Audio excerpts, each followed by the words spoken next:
igsuunan labaw na dinhi sa Block 46 sa tanang mga Bisaya at sa mga Bisaya diha sa Tagabaka Upper ng Butuan City. Maayong gabi sa inyong tanan. Maayong gabi sa inyong tanan, guys. Ani asibet naalang ko isulti sa gamay sa inyo no. Dili man ni maayo man ni kay hinugtlugan sa tanan no.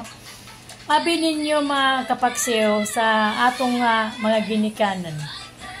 Mintras kita buhi pa og mintras kita nga limang mga himsog pa, makusgan pa ta, kinanglan gyud nga magtigom ta.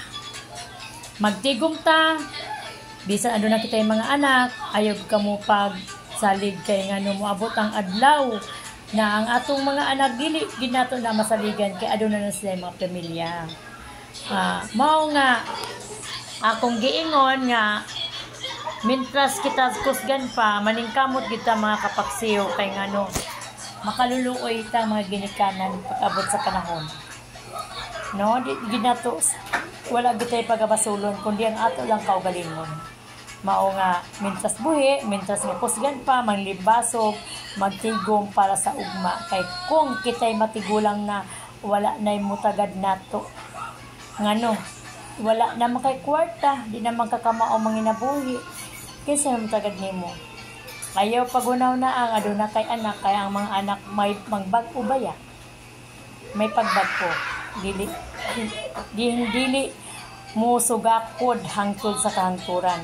Kinanglan gyud nato nga maningkamot pudta sa atong kaugalingon aron dili pudta magsalig sa kanila. Kay ngano makaluluoy ka kung naa kay mga gibati o wala kay makaon o wala kay manon kay ngano galisod man pud ang atong mga anak. Dili man pud sila magharuhay.